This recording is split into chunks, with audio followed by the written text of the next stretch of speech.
வாங்க இன்னைக்கு நம்ம பன்னீர் 65 செய்யறது எப்படின்றத பார்க்கலாம். அதுக்கு முதல்ல பன்னீரை சின்ன சின்னதாக கட் பண்ணி எடுத்துக்கலாம். அது கூட ஒரு அரை ஸ்பூன் மஞ்சள் தூள் போட்டுக்கலாம். கொஞ்சமாக உப்பு சேர்த்துக்கலாம்.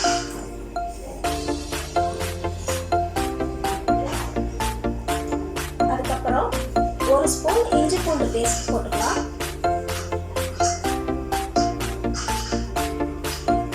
ஒரு அரை எலுமிச்சம்பழம் சாறு அதில் புளிஞ்சு விட்டுக்கலாம்.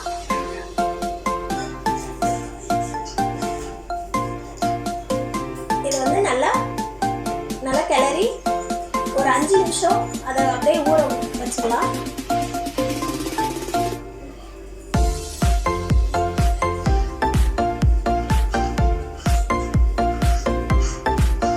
இது 5 நிமிஷம் ஊறிடுச்சு. இதுக்கப்புறம் ஒரு 3/4 ஸ்பூனு மிளகாய் பொடி போட்டுக்கலாம்.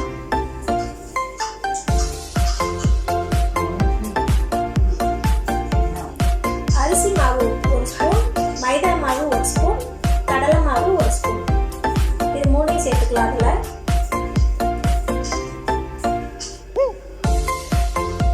நம்மகிட்ட பன்னீர் எவ்வளோ இருக்கோ அதுக்கேற்ற மாதிரி சேர்த்துக்கலாம். இப்போ இதில் கொஞ்சமாக தண்ணி தெளித்து நல்லா கிளறி விட்டுக்கோங்க.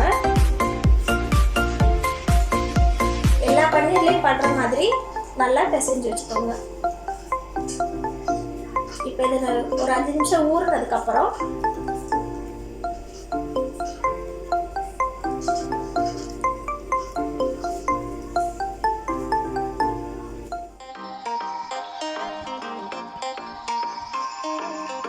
Hey there guys, my name is Korak and let me tell you, cooking up a sandwich for myself is one of my favorite things to do, and that's why this sandwich maker from Prestige has been extremely helpful for me.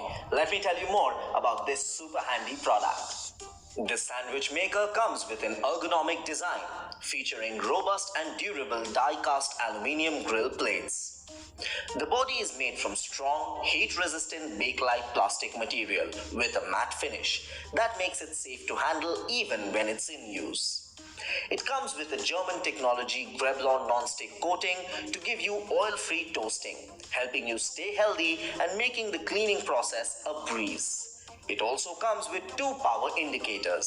Red light indicates when the unit is preheating and green light turns on when the unit is preheated and again when the food is ready.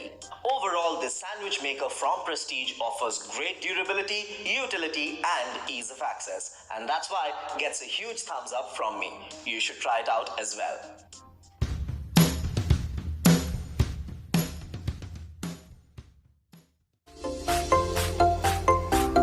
சூடு பண்ணி எண்ணெயில் ஒன்றா போட்டு நம்ம பொரிச்சு எடுத்துக்கலாம்.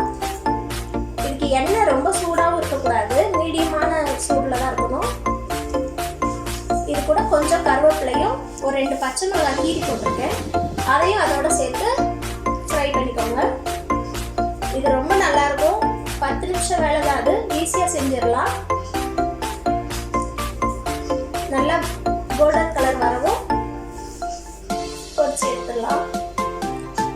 பன்னீர் வந்து ரொம்ப நேரம் ஃப்ரை பண்ணணும்னு அவசியம் இல்லை.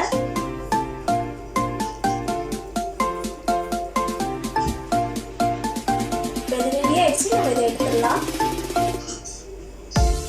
பாருங்க, பார்க்கவே எவ்வளோ சூப்பராக இருக்குல்ல.